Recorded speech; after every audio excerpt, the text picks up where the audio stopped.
Welcome back to an Emo Girl's Guide to the Galaxy. This is a safe space for readers, weebs, emos, and everyone in between. So if you love sarcasm and hate the patriarchy, you've come to the right place. Hello, Dev. Hey everyone, it's Dev. It's been a while. We have been gone for a while because, if you can or cannot tell, I have been a little bit under the weather, so I am sorry for keeping what truly matters away from you, which is Monster Smut episode. But before we get into that, I don't know if anybody is interested in what we've been up to, but like I said, I have been a bit sick. But I have gotten some book mail. I actually just got a box from JLA for I'm so jealous. the third book in the Flesh and Fire series. And because I've been sick, I haven't unboxed it yet. I just know it's there. It's been sitting on my table, and hopefully now that I'm getting a little bit better, I can unbox it and share videos and pictures with you. I also just got Filthy Rich Vampire in the mail, so I'm excited about that. Seems like it That's on my TBR. fits the vibe for this episode. Yeah, I got that. And I went to go see All American Rejects and Newfound Glory and Motion City Soundtrack in concert in San Diego, and I went to the zoo. All American Rejects were a little bit cringe. I'm not gonna lie. That makes me so sad.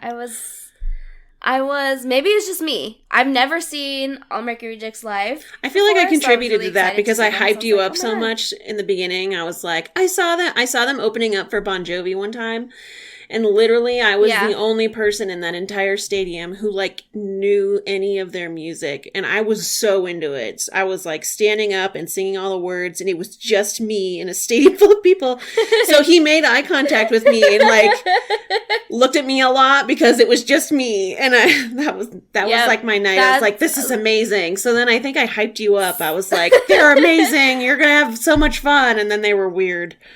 I think that if they were an opener, it probably would have been a little bit better, but because they were like the headliner and they had more time, I was gonna and, say like, more time and stuff. I saw them as an opener, so they were great. Like, them live, I was like happy that I could say that I've seen them live now, but it was just everything in between, like their show itself, like the show that they put on. Yeah, they started off like. Okay, Tyson Ritter, I think that's his name, came out wearing, like, a mesh long sleeve underneath, you sent a picture. I think. So that was, like, one thing. And then, like, right after that, they played the first song, and then their little speech right after the first intro song was, like, how crazy would it be if we were in a time vortex right now? Like, what if I told you that, like, the louder you scream, the further back in time we go? But, like, that's not how he sounded. Like, just imagine, like, I don't even know how to explain the way he was talking. It was just, like, so invested in this time vortex or whatever. So everyone's screaming, and then, like, the time in the background's going back, and he's like, we're back in 2000 motherfucking 2. And I was like, what are you saying right now? Like, just play the song. Oh, no. So then they started playing their music, and then I was like, okay, this is better. So I stayed for like 4 or 5 songs, and then the last thing I remember him saying before I turned and looked to who I was with, and I was like, okay, it's time to go. He was like, all right, this one's for the ladies, and he like did like a body shimmy into his guitar, and I was like, I'm done. No. All right, let's go get merch. So we walked out of the crowd and went to go wait in the merch line while everybody was watching them. And then we just stood in the back to listen to a few more songs. And I was like, yeah, I think I got my All-American Reject fix. I've experienced this. I'm good. Yeah, like, great. Let's get a move on. Newfound Glory sang Frozen, of the They're Let good. It Go from Frozen. They did? The singer came out in like an Elsa dress, and they had bubbles everywhere. And I was I like, love see, that so much. Disney is pop punk now. Like, I don't know what other I saw them what else at you need? Riot Fest one year, and they were really good. Yeah, I've seen them a few times, and they always put on a good show. Motion City Soundtrack was also really good. And then we saw the Get Up Kids, which I don't really know much of their music or have seen them live, but they were pretty good. They were fun. Nice. And now I'm getting over a cold, so all of that good October traveling, and now it's catching up to me. But yeah, what have you been up to? All the things. I went to Forks. That's the biggest one. I think the last episode I was about to go to Forks, and now a month later, I can tell you that I've been. And I need a whole episode. Everyone wants to know how it was. Yeah, I think I need a whole episode on its own just to talk about it. But I knew going in, intellectually, I knew going in that Forks is a very small town. But it's another thing to experience Forks being a very small town. It's literally like 1 block big. They have like a Twilight driving tour where you can go and see the supposed sites of where shit happens in the book. And it took us maybe a half an hour. I'm being generous. It took like 20 minutes because it's all right there. And it cracks me up because it's like the self-proclaimed Cullen House or the self-proclaimed Charlie House. Yeah. And I'm like, what does that mean? You just like were the first one to call dibs? How do you know? Is it, so it's not the actual house. Does it even look like, do they look like the houses? Kinda. The Cullen House does like look like the Cullen House. It's not as far away. Like in the book, it seems so far away to me. Because Bella's always like, I have to drive and I can't find the driveway. Yeah. But it's not like that at all. She has to go up into the mountains or wherever. Yeah, and she's like, oh, the trees are everywhere. It's not like that in the town. There's like 2 trees in the yard. But it does kind of look like it. And Charlie's house kind of looks like Charlie's house. So I can see it. But I'm like, I think you're full of shit. And we found out, which I did not know, that it was filmed in Oregon, not Forks, the movie. So that was a mood killer. But all of the stuff from the books is in the town. Like they have the diner and stuff because people come looking for it, I guess. Oh, and they have like a little movie museum, and museum is very generous. It's just 1 room filled with stuff from the movie. But one of the things is the Renesmee doll, and it's terrifying. So there's that. They call it Chuck Esme. It's literally, there's literally a plaque that's called Chuck Esme. And before you go in, they tell you like she was made for the movie. She wasn't made for longevity. So she's pretty much like her face is melting off pretty much. And it's true. She looks like she's melting and it's absolutely terrible. So wow. There's that. And for people who are still thinking about venturing over there, I know you said that you found some hidden gems that have nothing to do with Twilight, but... Oh, yeah. Well, it ended up being real. I mean, it was really fun because I was with my friend and we had a good time.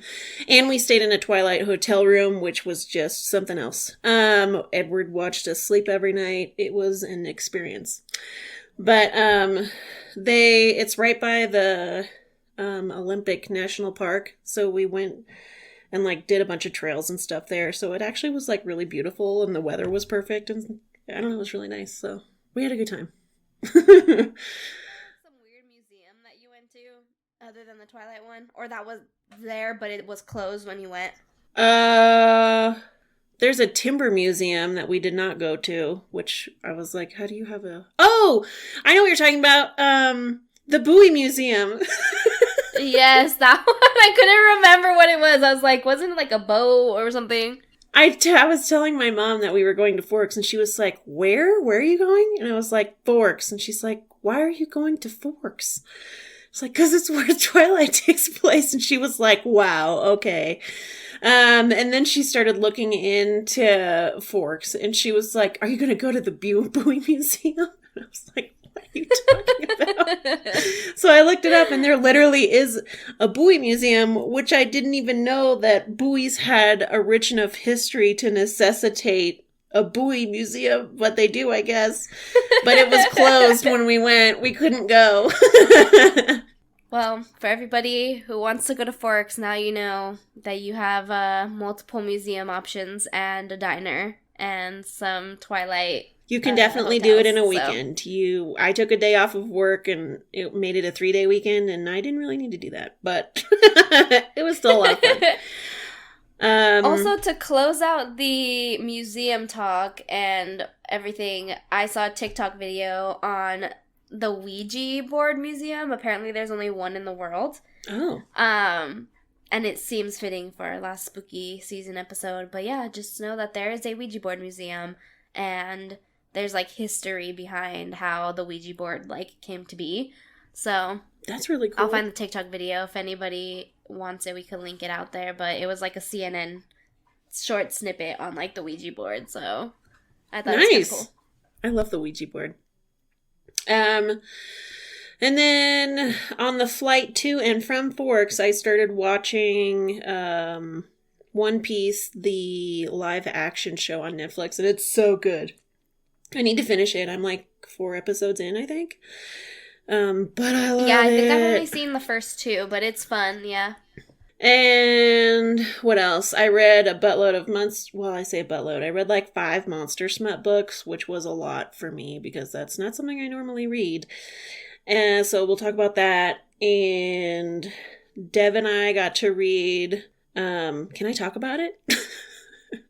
I think we can mention it mysteriously about it. Yeah, we can mention it vaguely because she's already posted about it on Instagram. We just can't say anything. An author who has been on this podcast for an interview let us read No, we can say.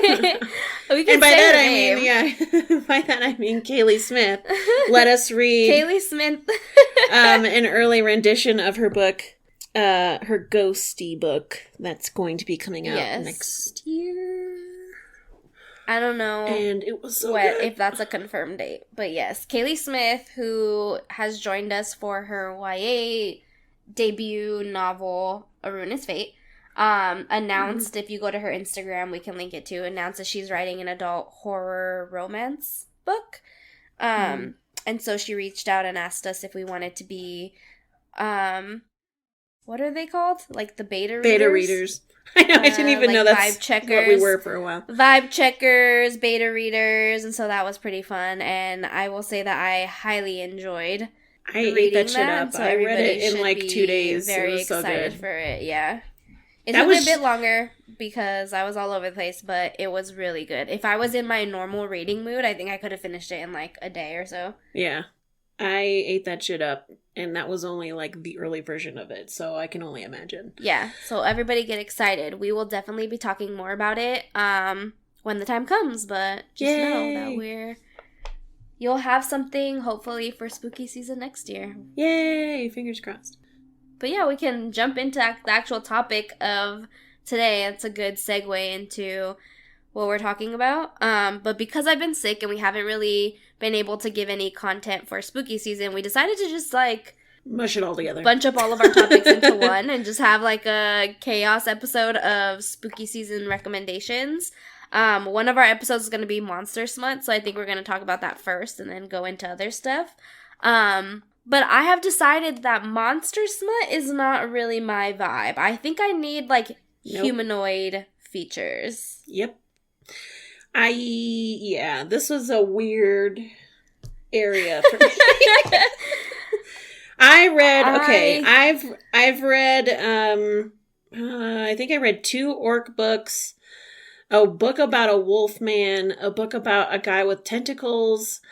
I read a book about a gargoyle man, and I can get down. Oh, and I'm also counting for our alien episode forever ago. I read a lizard man book, so I'm going to count that too because that was an experience.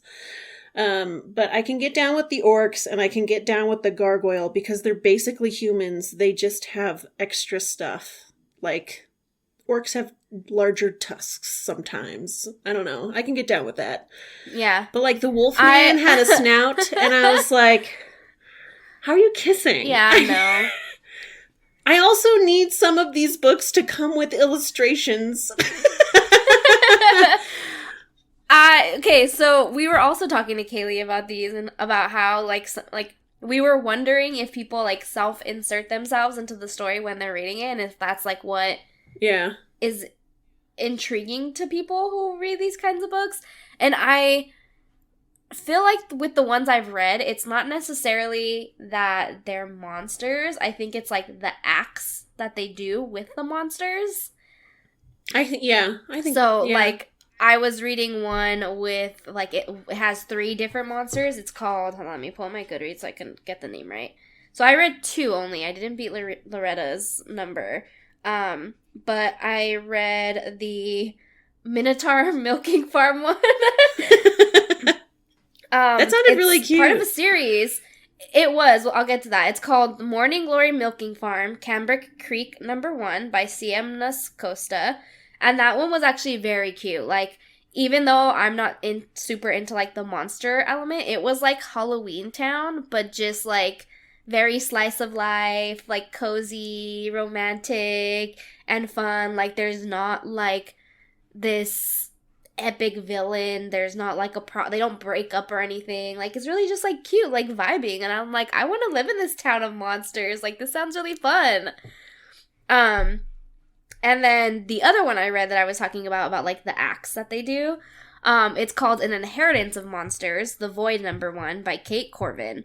And I rated that 3 stars for, like, variety of reasons. It wasn't bad. There was just, like, little things that I was like, okay, there's a lot of, like, little plot holes, and there's one character, his name is, like, Crispy Gonzalez or something like that. Crispy? And it was just very yeah, it's short for, like, Crispiano or something like that. Oh, and, that makes like, more sense. He talks in, like, Spanish, and he's, like, it's Spanglish, and he's like, oh, yeah, mi princesa, or, like, you got it, jefe, and I'm like, this is so stereotypical. No one talks like this. Like, it just irked me so much, like, adding in, like, little Spanish words. I'm like, why can't he just be Crispy Gonzalez and just speak English the whole book? Like, why does he have to be like, no problem, jefe? And I was like, this is so stupid. There's, like, little things like that bugged me.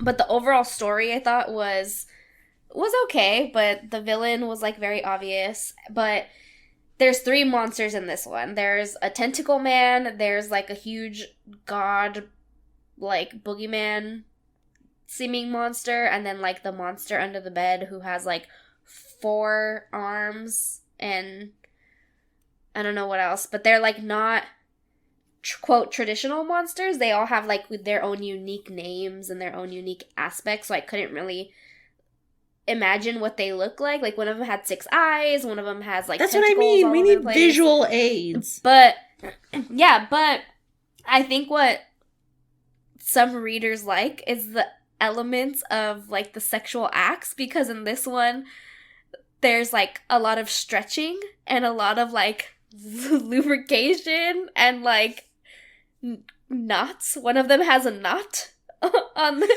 oh my god, I'm not losing one of mine too. Like, yeah, and so, like, the whole thing is that she belongs to all 3 of them.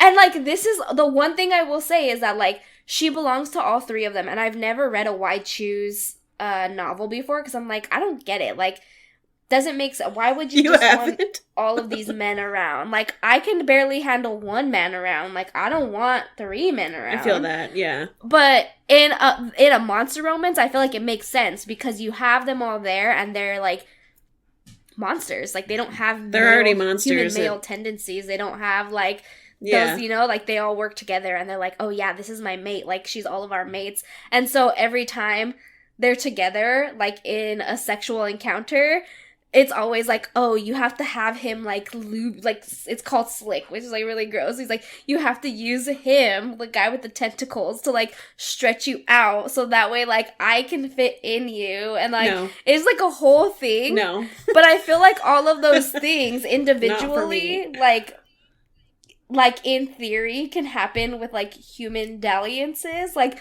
stretching seems plausible, and, like, multiple partners is plausible, and, like, all of the different things individually can work. But the fact that it's in, like, a monster romance, I feel like gives people the in to experience it without being weirded out, because you're like, oh yeah, it makes sense, it's monsters, versus, like, if you talk about that with another human, you're like, yeah, I have to use all of these things to, like, oh yeah, I see what you're saying. Up or what, you know, like, it's like, the monsters give them a way in to experience all of those. It's an accessible, things that they might want to want to experience in real life that they, like, may have trouble talking about, which, like, I get. If that's your thing, that's cool. Like, no shame. Yeah. Like, do your thing.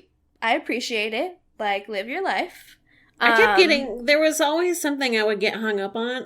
Okay, so I read my favorites that I read, actually, Ashley Bennett is one of the authors, and she follows our podcast account, which is how I found her. And her... Nice, shout out. Maybe we can interview her. I know, shout out. I saw her profile picture when she followed us, and I was like, that's the cutest profile pic, and I don't know what made me click on it, because usually I don't, but I went to her profile page, and then she has, like, the cutest monster books, and I was like, sign me up. So when we were doing this, she has one called Leviathan. I'm sorry if I'm mispronouncing this. Leviathan? Leviathan? Is that what that is? I don't know. I'm Leviathan question mark. Leviathan. Leviathan. Fitness. Leviathan Fitness, yes. Yeah. A Leviathan is like name. a sea. Okay, it's like a sea monster, a Leviathan, right? I think. Yes. Oh, yes. She covers this in the book. Anyway, I'm an idiot. That is a tentacle monster, or a tentacle. I don't know.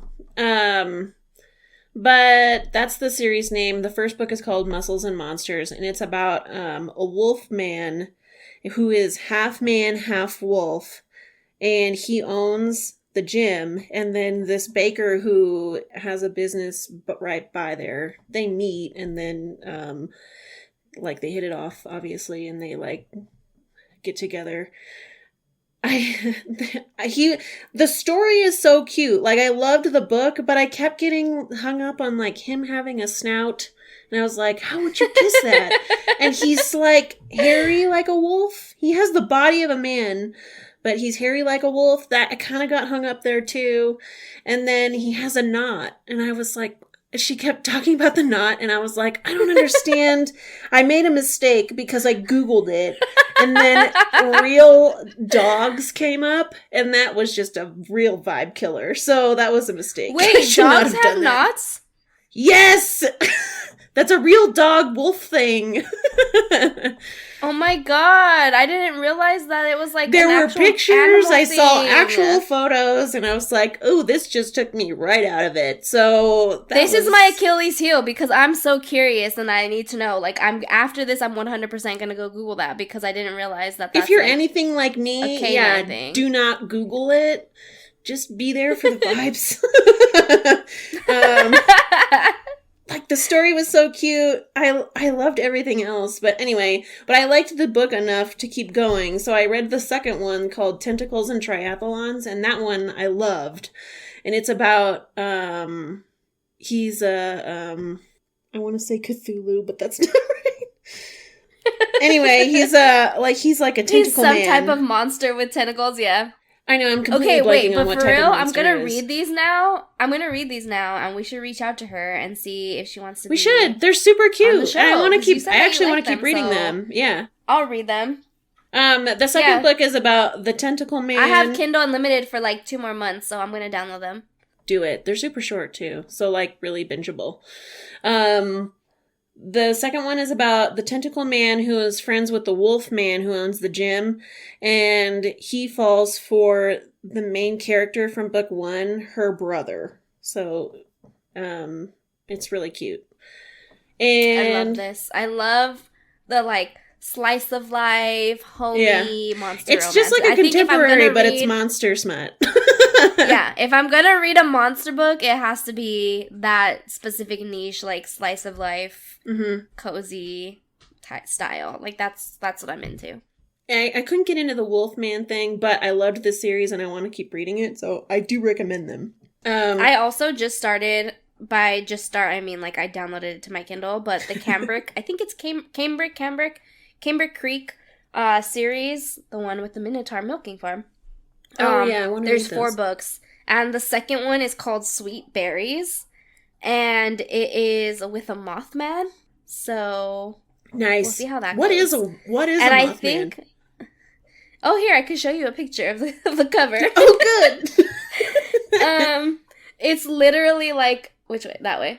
A That way, there man you go. with like he's hot. moth-like features, Alright. like moth wings. And then I think that the third book is, I'm gonna look it up just right now, but I think it's a werewolf or a wolfman. Moon-Blooded Breeding Clinic is book number 3, and that is a werewolf. And then number 4, I think is like a werewolf, maybe. Yeah. Number 4 is like a ghoul or something. I don't know. It's in like a tea room. I don't know what the 4th one is. I need to look it up. But anyway, there's 4 books so far. The other series I read, I read the first one. The other one I really loved. I actually got this recommendation from Destiny at Howling Libraries, so go and follow them because they're awesome. But they told me about Haven Ever After the first one. It's called Haven Ever After. Why can't I talk today? And the first book is called Getting It On with a Gargoyle. Getting It On with Gargoyles. And it's literally Halloween Town. Like, these girls are witches, but they don't know they're witches, and they go on a road trip. And they stop at this gas station, and they're like, we're trying to find a town to stop in. Can you help us? And he's like, oh yeah, here, just go into whatever, do this. And they enter, like, this alternate dimension town that's filled with monsters. And it's so cute. And she ends up falling for the gargoyle man, who is the man who led them into the town in the first place, and he's really hot, but he has horns and wings. So there's like a wingspan joke. We all love that. And he's pretty much like a human with horns, and he might have a tail. I can't remember. I think he has a tail. But he had what was it? He had something that cracked me the fuck up, and it was like a clit stimulator? He had like an extra appendage that like was supposed to stimulate you or something. When they were together. Okay, but that reminds and it vibrated. She described it as vibrating, and I was like, what? Okay, that reminds me of the third monster in, like, the Inheritance of Monsters book that I read. He has, like, ridges all over his penis, like nubs, and she makes a comment to herself of, like, how she knows it's gonna feel really good inside her. And I was like, I don't know how I feel about this, but I know that people buy, like, toys that have, like, the extra nubs and stuff, so I'm like, maybe there's something there. I don't know, but this feels kind of weird to me. It was, yeah, it was along that line. And she got excited about it too. She was like, oh my god, that's gonna feel amazing. And then it does, and she gets all, like, crazy about it, but I don't know. Like, girl, I get it, but also, I cannot picture this at all. I need a visual aid. Okay, if you're gonna pick, since I don't think we have a game plan for today, I'm just gonna throw out my would you rather question. Would you rather do the monster smut with, like, those kinds of things? Or would you rather do the alien trend where you have, like, toys that put alien eggs in you? No, I hate that! I remember one of my friends sent me a link or something to that, and I was like, what? Okay, you got the pick, though. The alien eggs or the monster anatomy. Wait, what was the first choice? Because you cut out. So would you rather do monster anatomy? You get to choose whatever monster you want. Or would you rather do the alien egg insemination thing? Oh, I can't do the egg thing, so it's definitely monster anatomy. What would you do? You wouldn't pick the egg thing, would you? No, I would pick the monster. I don't know. I have control over that. Yeah, I don't know what either.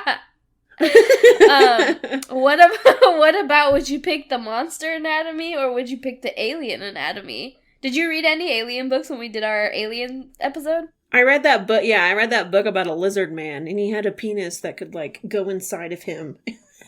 It's really weird. It wasn't. I don't remember it being unique in any way, though. I think it was just a penis. You just could, like, tuck it in. Okay, so the Alien books that I read, one of the series... You had one that had an extra one, right? I think both. Yes, like the mating penis. So like the regular penis and then like the retractable mating part of it that came out. Like when he was doing it with his mate. Penis? Yeah. So you do like the extendo alien penis or like the monster not penis. I don't know which one I would prefer. The knot in the wolf book I read sounded slightly terrifying because it sounded huge, and I don't know if it was or not. So I'm going to go with the extendo option for choosing.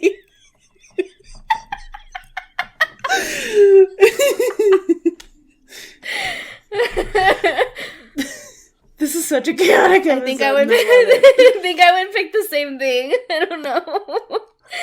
These are the tough questions that we're willing to ask. There was a whole plot point let in us the book. Know what they would choose. Yeah, please tell us. There was a whole plot point in the book that I read where they were like, I don't know if my knot will fit inside of her, and it's okay though if it doesn't because I love you anyway. And then he finally she finally takes his knot and he's like, oh my god, you took my knot, and it's like a big thing. It's like a big deal.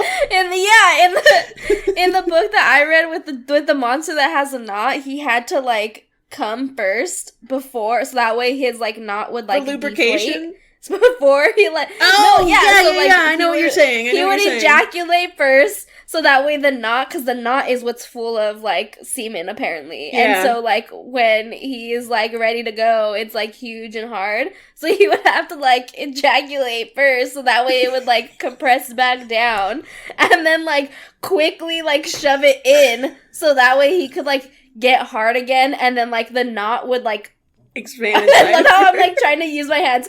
The knot would expand and then hook him into place inside, so he couldn't come out.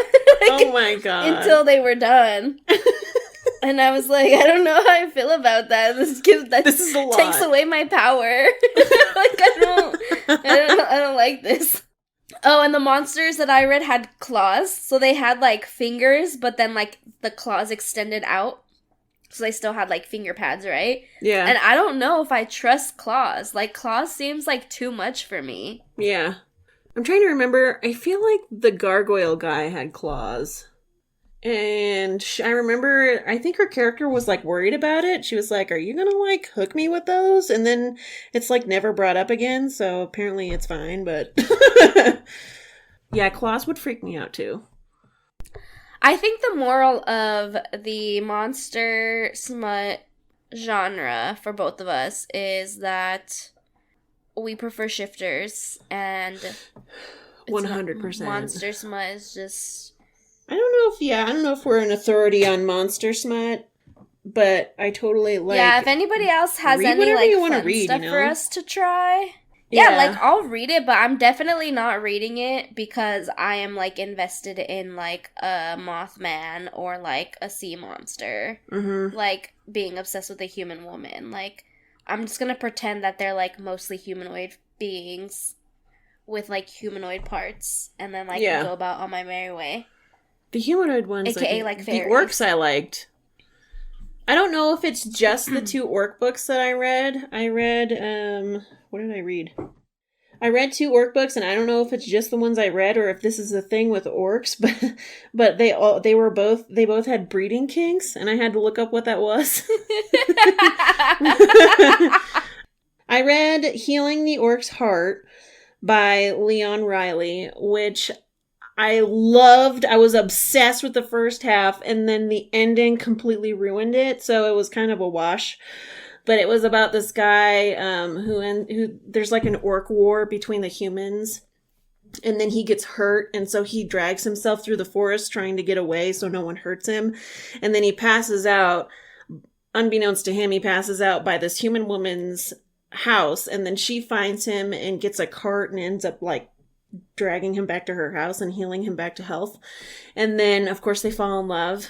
And I loved the part where he was trapped in the house and she was healing him and they were bonding. That was so cute. And then he's an idiot and then he leaves. And he's like, it's better for me if I leave and she deserves better. So then he abandons her in the middle of a war. And of course she has to leave her house and she gets fucked over because no one's there to help her. I don't know. It's like, you're an idiot. That kind of ruined it. But I liked the orc thing because he's basically just a human. He just has some tusks. So I could get into that. Yeah.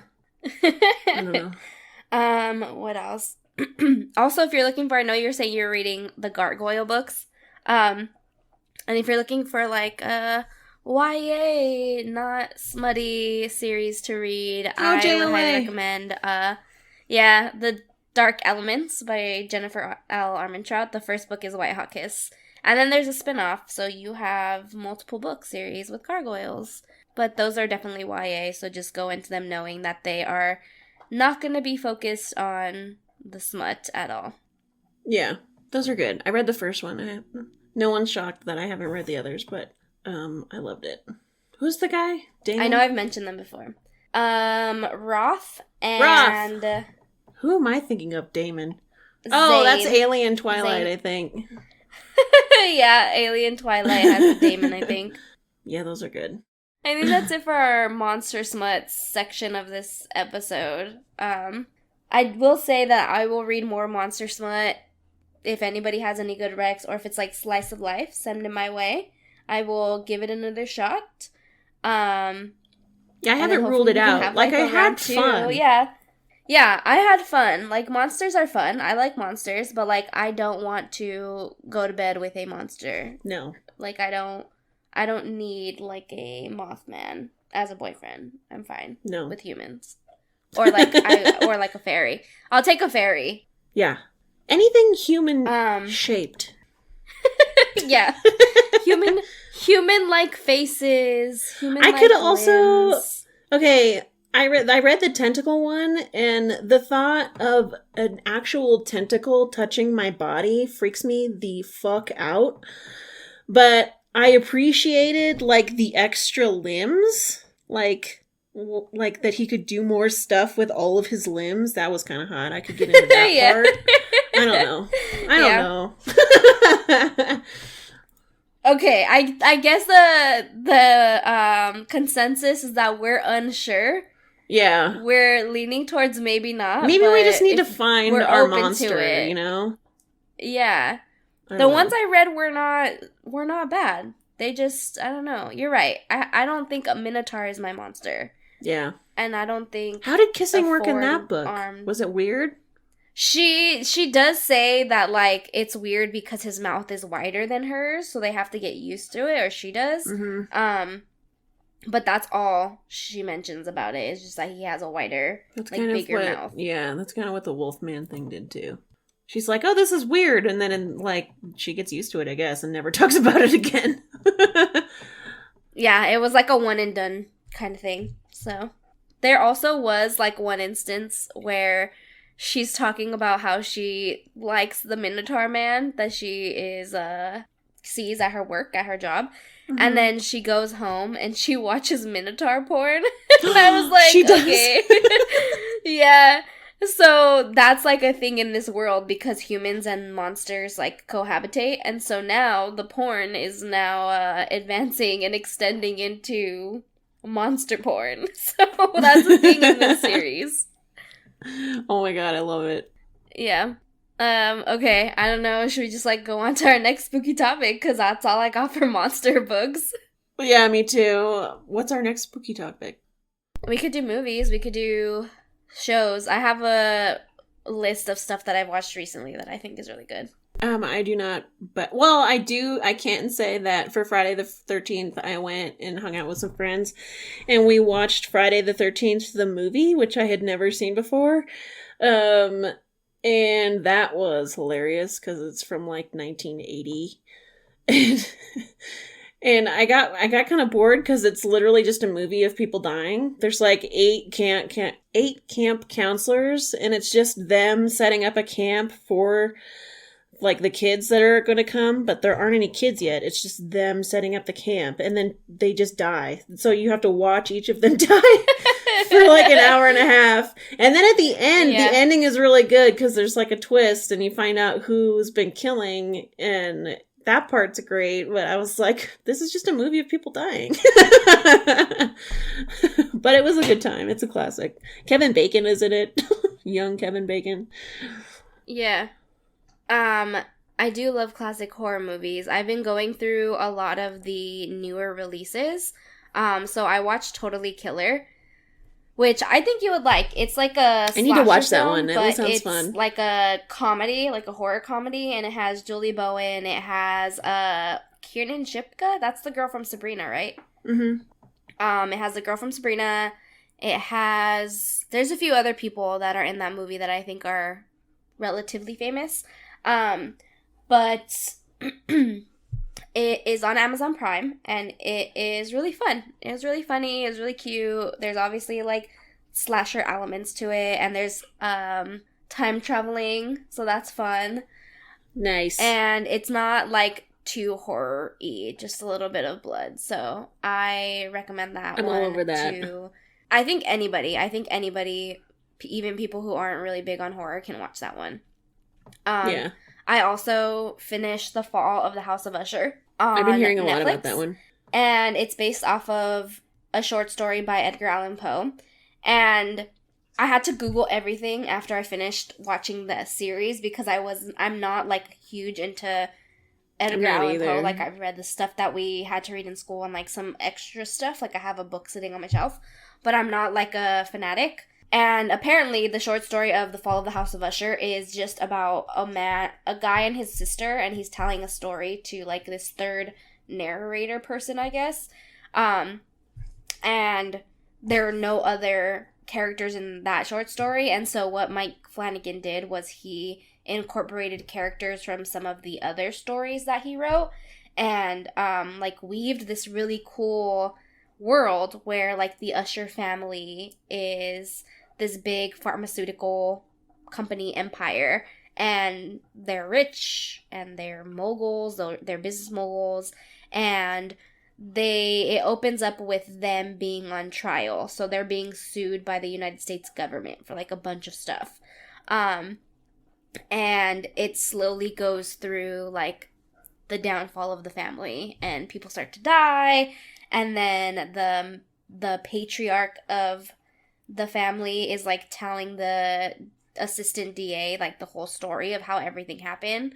And there are a lot of, like, Poe references, a lot of Poe characters, a lot of, like the Telltale Heart. A lot of the episodes are named after some of his stories. So, like, the Raven is in there, the Telltale Heart is in there, the Pendulum. That's really fucking cool. I didn't know that. Yeah. There is Murder at the Rue Morgue, I think, is one of them. So a lot of his stories are weaved into this, like, one big world, and I thought it was really good. So if you're into Edgar Allan Poe or, like, that kind of spooky, I would recommend that one too. Also, anything by Mike Flanagan. I know I've talked about all of his stuff before, but, like, The Haunting of Hill House is really good. I love that series. He also did Midnight Mass, and I really like Midnight Mass. Oh, yeah, that's been on my list, too. The Haunting of Bly Manor. It's not my favorite, but it's okay. That one is based off of The Turning of the Screw. Yeah, so Mike Flanagan, if you're into horror. I also saw a TikTok video, and I just pulled it up before we started talking, of there's, like, a study done every year, and they update the list, but they do, like, the top scary movies according to science. And they base it off of people watching the movie and, like, their stress levels and, like, their heart rate and stuff like that. And so this year, the list has Sinister at the #1 scariest movie, according to science, which I really do like Sinister. If you haven't seen Sinister, it's very creepy. It is on the scarier side with a lot of, like, icky, borderline, intense deaths. But have you seen Sinister? Do you know what it's about? It's with Ethan Hawke, the first one. So the concept is that Ethan Hawke, the plot, the synopsis. Ethan Hawke is a writer. He writes, I think, crime books, or he talks about true crime in his books, or maybe he does fictional crime based off of true crime, one or the other. And him and his family move into this house. Mm-hmm. And the house is well known for it, like, a bunch of families being murdered mysteriously, or, like, bad stuff has happened in that house before. weird things start to happen in the house, and there are eerie homemade what are they called, home videos that they find that people start to watch, and it's just ew. I liked it. I won't give anything else away, but yes, him and his family run into some scary stuff in that house that is known for a lot of deaths. And there's a Sinister 2, I think. I'm not going to add that one to my list, but I'm here to support anyone who wants to. And then the second one is Host. And Host is about a group of friends who are on like a Zoom call. And they, I think, are doing a seance. Or they're doing, they are doing a seance on a Zoom call.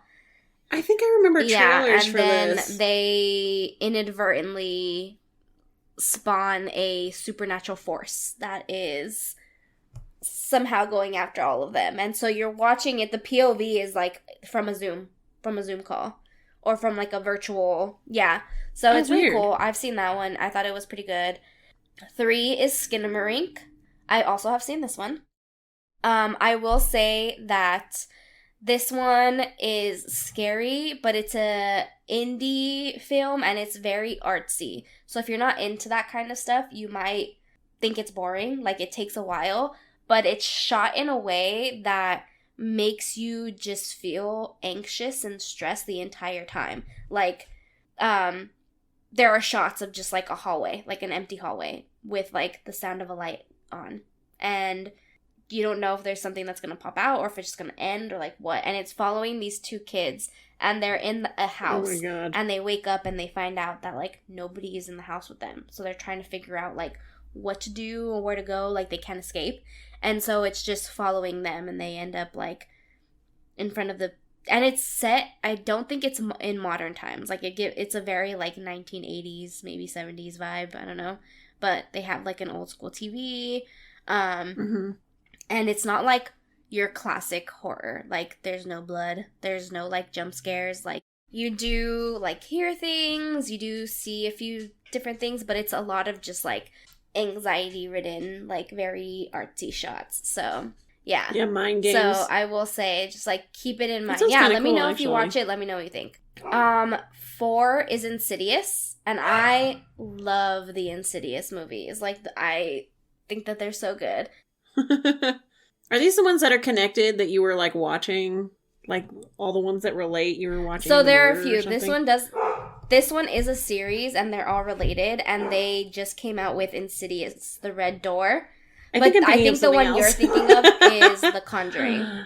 And The Conjuring series is all in the same world. Yes, that's what I'm thinking of. But Insidious follows a family who are being haunted by they don't know what, and then one of the sons goes into a coma and the family is trying to figure out like what's going on and why he's in a coma, and then they find out that he can like astral project out of his body and go to another dimension. And so haunting, different dimension, demonic stuff goes on. There's a lot of like spooky stuff. I really like that, and there's a lot. The first one is really good though. And then speaking of, The Conjuring is number 5, and I also really like the Conjuring series. There's a lot of them, and they're in different series. So you have like the Conjuring series, the Nun series, you have the Annabelle series, and there's a few like one-offs, but they're all in the same world because they all follow Ed and Lorraine Warren, who are like super famous demonologists, and I think he's a demonologist and she's like a psychic medium or something like that. And they actually did this in real life. Like the stories of the movies are based loosely off of like things that they encountered while working and studying and researching like possession and haunted houses and things like that. Those I think will scare you. Like, don't go into them if you don't like jump scares, if you don't like crazy things happening in house like that. Those I think are like very classic scary movies. Yeah. I'm such a baby. Also, I'll link the list out of all of these movies so that way you can do your own research. That's cool, though, that there's, like, a scientific Yeah, they list. did it based off of, like, heartbeats per minute, and other stuff. Let me see. How to measure the scariest movies. Okay. With the Science of Scares score, one of the main pieces of feedback, blah, blah, blah. The new score system combines both heart rate, measured in beats per minute, and heart rate variance. With heart rate, the higher the number, the faster the movie got our audience's blood pumping. Heart rate variance measures the time in between each beat of your heart. The lower the heart rate variance, the more stressed our audience members became. So they based it off of, like, how your body is reacting to all of these movies. So yeah. So Conjuring, and then number 6 is Hereditary. I freaking love Hereditary. It is, I want to say it's also an indie film, I'm not sure, but that one is so, it makes you feel really uncomfortable, and it's like not ghost scary, like it's not a classic scare, but it just makes you feel icky and weird, and like, yeah, I don't know what else to say without giving away a lot of the, like, main things that make it that wild. Cringy. But it also follows a family that's, like, very dysfunctional. It has one of the Wolf Brothers from the Naked Brothers band in it, and Toni Collette is the mom, and she's so good. Amazing performance. But also highly recommend Hereditary. Oh, nice. Okay, number 7 on this list is Smile. And I didn't really like Smile. It was okay up until the ending. I was gonna say, you hated I did Smile. not appreciate where they took it. And the concept I could see why it's scary, but I was like, okay, this is fine. Like, had a few jump scares, but not the best thing in the world. So I guess people got scared by it, but I thought it was whatevs. Number 8 is The Exorcism of Emily Rose, which I've seen a few times and I can't remember. Like, I don't have an opinion on if it's good or not. I just know that I've seen it and I like exorcism movies. But if I'm going to recommend that kind of movie, I'm going to recommend The Taking of Deborah Logan. So if you haven't seen The Taking of Deborah Logan, please watch it. I think it's on Amazon Prime. And that one follows an old woman with Alzheimer's and her daughter, and they don't hire them. They let a film crew come in, like a research team come in to record, like, their life with Alzheimer's and how it affects them because they need money. So the research team is paying them money to record everything.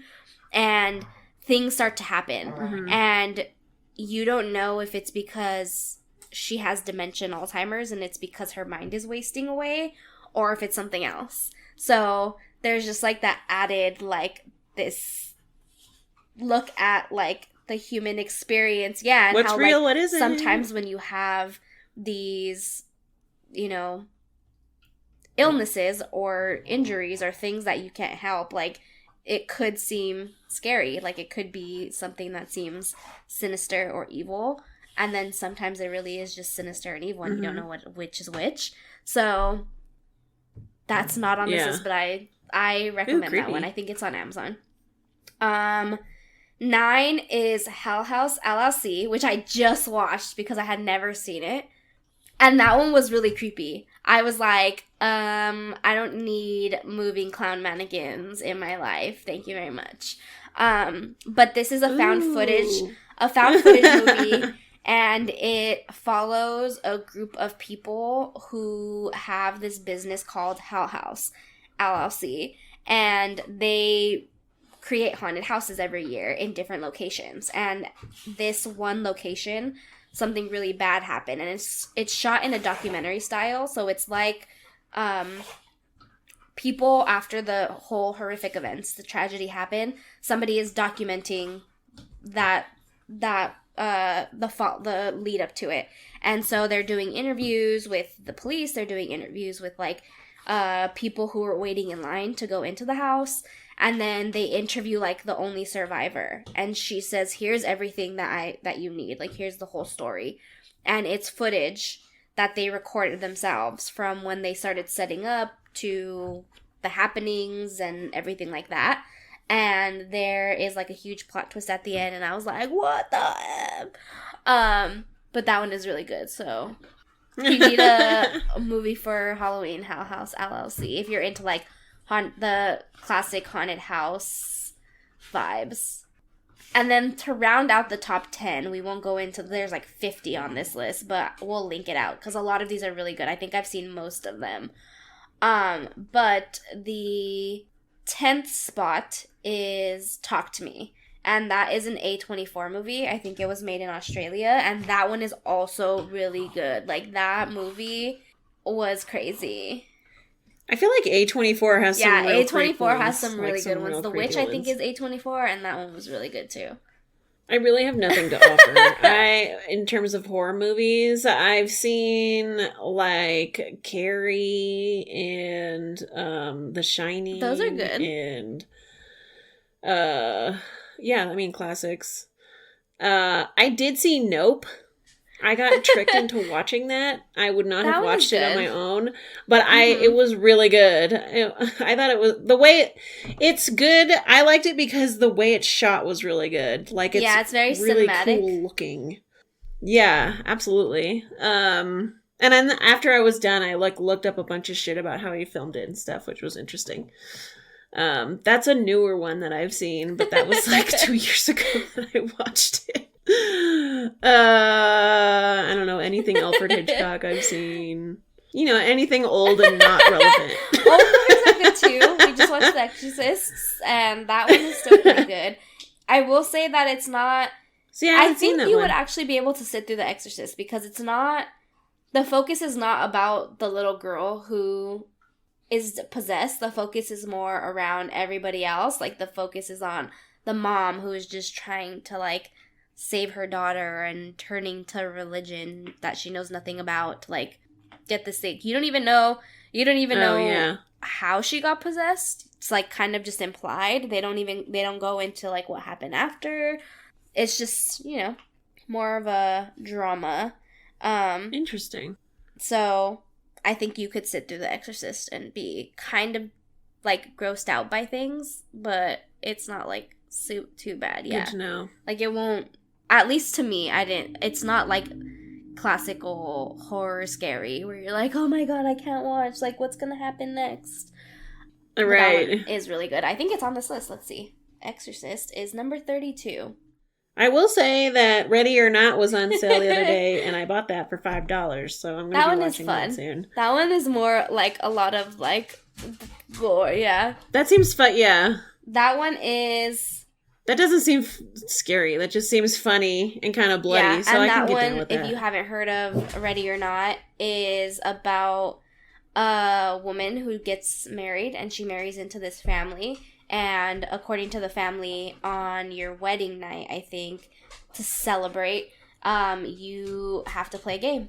And whatever game they pick, that's what you have to play. And so the game that ends up being picked is hide and seek, I think.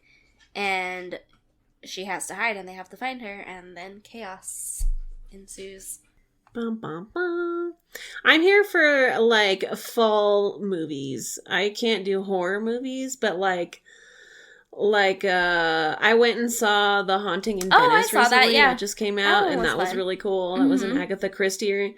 Yeah, did you see? I was watching it with my mom, and I was like, this is basically just, like, serious Clue. If, like, Clue weren't a comedy, this would be it. There's actually more. So, like, but I liked that. The dude, Mysteries. The detective, is in... Yeah, so he's in, what's the train one? Orient Express. Orient Express. Murder on the Nile, or?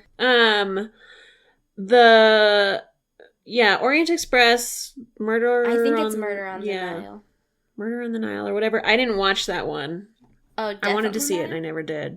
But then, The Haunting in Venice was really good. Death on the Nile, like that. I'm looking it up. Death on the Nile. If anybody's looking for, like, a tried and true classic, I think both of us approved show, Supernatural. You can't go wrong with Supernatural. Yeah. Oh, for sure. I feel like that's a good... I need to finish. I got halfway through, and then I was like, I need a break. I've been watching this nonstop. And then I need to go back and finish it. But that's such a good show. I love it. Yeah. Also Stranger Things. Oh, yeah, Stranger Things. The first season, I feel like, is the best. But... You know, the first season, American Horror Story. Yeah. Also, if you're into Ryan Murphy, I will say that some of the seasons are not my favorite. The first season, again, the Murder House, will always forever be my favorite, like, series, like, horror series, that it's so good. I had a friend who was like, you need to watch this show, it's so good. And then she made, for some reason, the first season that she had me sit down and try to watch is the circus season. Oh, yeah, that's not, was it Circus Freak or whatever? And then Twisty the Clown came and started murdering people and freaked me the fuck out. And I was like, can't do this. And that kind of ruined it. So I need to go back. I really want to watch the witch one. Coven is good. The witch season. Yeah, I would say start with the first season because the first season is great. But I will say that American Horror Story relies a lot on, like, taboo, really, like, making you feel kind of icky. So, like, in the first season, there's, like, a guy in a black latex suit. And there's a lot of, like, sexual undertones and a lot, like, sexual horror or, like, body horror in the way that it's, like, icky. So if you're not into that, just know that that series has... There's going to be that in the series more often than not. But I do appreciate a good American Horror Story season, so...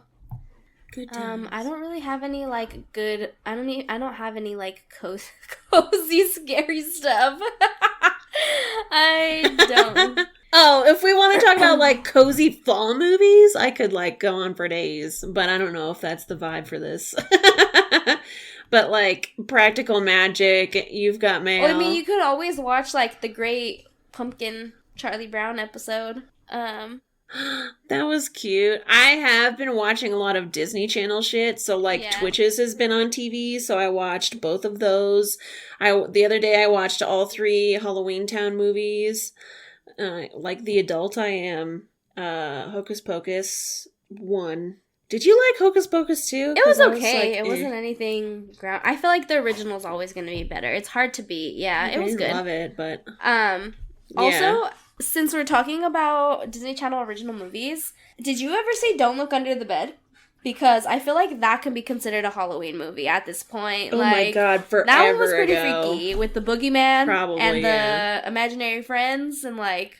I should rewatch that because I was, like, terrified of it as a kid, but I bet it's, like, please watch it. You know? I feel like if you're not into super horror, like, stick with the Disney Channel original scary movies. Or, like, Mom's Got a Date with the Vampire. That one was another one. A classic, yeah. Or Phantom of the Megaplex. That one is a good... I was just trying to think, what was the Phantom one? It was that one. See, I got us covered with, God. like, the Disney level, scary stuff. Also, I think there's, on Disney Plus, there's, like, a Mickey, short episode, for Halloween, where he's, like, telling scary stories to... the nieces and nephews cute. Or the cousins. That reminds me, but they're telling scary stories to, like, the little kids, and it's so funny because they're like, we just can't be scary, and Mickey's like, I could be scary, and then it goes into this whole thing. It's so cute. So I'm really looking for Disney Plus Mickey? Spooky Halloween. That was really fun. That reminds me, last year? I think there's like a haunted mansion, like Disney the Ride Haunted Mansion, but it's a Muppet show. It's like a Muppet little mini TV movie. And I watched that last year, and it's super cute and kind of funny. And I like that one a lot. I can recommend it. I haven't seen the new haunted house or haunted mansion, but the old one with Eddie Murphy. I love that movie. I feel like that's an underrated. Yeah, it's cute. I've seen the new haunted mansion, and it's cute too. Like, nothing groundbreaking, but it's Disney, so yeah. Which just reminded me, what's the Johnny Depp one where Sleepy Hollow? I love that movie. Classic. Anyway, I'm listing out all of the non-scary things. And that's that everyone probably is bored with. I'm literally like, all right, it is dark outside, and we're a few days out from Halloween, and I'm just gonna sit here and find a scary movie to watch by myself. Did you see the new Halloween? No, I haven't seen the new Halloween. I was just curious about what you thought. I did see the original Texas Chainsaw Massacre a few weeks ago because I hadn't ever seen it, and that's a wild ride. That seemed real gnarly. Well, because back in the day, like, that was a different time.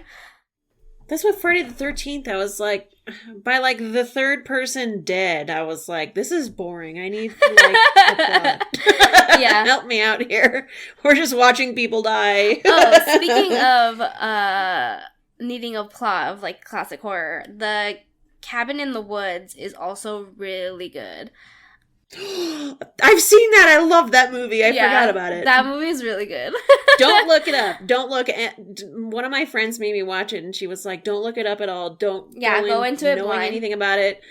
Just watch it. All you have to know is that Chris Hemsworth I don't is like. in it. Yeah, I don't like horror movies, and I absolutely love that movie. So if you're even worried about it, like, don't be. It's so good. I need to rewatch that. Actually, it's a good. I think it's a good Halloween movie. Also underrated, but I don't know why this is in my head, but I think it's called 13 Ghosts with Matthew Lillard. Let me see. It has really bad reviews. It has 90% on Rotten Tomatoes, but for some reason, I remember just really enjoying this movie. So can someone watch it and tell me if it's as bad as people say it is? That reminds me, though, if you want a really bad horror movie, go and watch Zombievers. I mean, I can get down with that. No, go and watch Zombievers because that movie is hilarious. And it's literally what you think it is. This group of like teens or something goes on a trip away and they rent a cabin and then by a lake. And then they find out it's infested with zombie beavers. They all basically die. Right. I feel like I might watch that. I'll add that to my watch list today. And there's a really great cameo at the end, and I was like, is that who I think it is? And it is who you think it is, so you should go and watch it. If we're going zombie movies, Train to Busan is always a classic, and I also really like Kingdom on Netflix. These are all like Kingdom the is really good. I've seen movies. that one. I think they're all Korean, because I went through a phase, and I was watching a lot of like international horror movies. Veronica, I think that's also on Netflix, is a really good, like, possession, not zombie related, but I was just talking about international stuff, so I thought about it.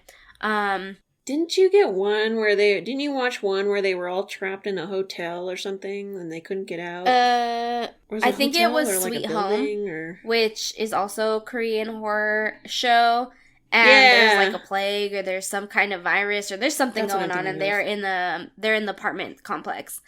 And I only watched it because RM from BTS said that it was his favorite, like, horror show. And I was like, well, if RM likes it, then I probably will like it. So I watched it, and it's actually really good. And I don't know if we're getting a second season or not, but it's really good. There was also one zombie show on Netflix that I watched, and it's also Korean, and they're at a school. Hold on. Let me find what it's called. I've had about 8 people tell me to watch Train to Busan. I've heard it's really good. It's really good, and it has... Like, the main dude is in a lot of other TV shows that you might know him from. But the zombie one that takes place at a school is called All of Us Are Dead. And there's also only one season, but I think we're getting a second season. Maybe I'll watch a zombie movie later. All right. I think I'm all tapped out. But anyway, I hope that, like, something stuck. The monster smut, the scary movies, scary shows. We covered a lot. We covered a lot, but from Forks to Monster Smut. To be fair, I'm still semi in a medicated haze. Zombievers. So forgive me. I don't have that excuse. Hopefully you stuck with us and you found something to enjoy on Halloween. That's the goal. Whether it's a book or a movie or a show. If you need some scary games, I could give you some scary games. I don't have too many. We shouldn't get into it because I feel like that's going to take us down another rabbit hole. But anyway, if you want them, come talk to me. Leave me a comment. Find us on social media. We will be taking a break through November, but we will be back in December. So in the meantime, you can find us on our social media accounts at Emo Girls Guide on all the things. X, formerly known as Twitter. Even though we're not on there anymore. We just we don't use it. We just like to mock it now, but we're there. Instagram mostly is where we're at. Threads, TikTok. We're on all the things. Fable. So we have a book club. We are reading this month. We are reading the new JLA book. Fall of Ruin and Wrath, or Wrath and Ruin, or something like that. I don't know. Something like that. We're reading that this month, and then I don't know what we're reading next month, but in December we'll be back and we'll have episodes about them, and we'll talk about them. So yes, there's hopefully we have some holiday books for you, but like, again, you all know that I'm like a horror person. I'm not a contemporary holiday romance gal, so I'll see what I can do. Yeah, I'll see what I can do. We'll figure it out. Isn't there a crossover? Isn't there Krampus. Krampus. Read Krampus things. I will bring you all the Krampus. Also, if any of our monster smut people need motivation to keep listening to us, I did download a couple of Krampus monster related books. I mean, we could have Christmas, the crossover episode that nobody wanted, which is Krampus monster smut holiday books. All I'm saying is that I have the material to support this idea. Well, before we get ahead of ourselves, goodbye for now. But anyway, we'll talk be to back. everyone later. Come find us on Instagram. Peace out. All the things. Peace out. And may your day be blessed with main character energy. Bye.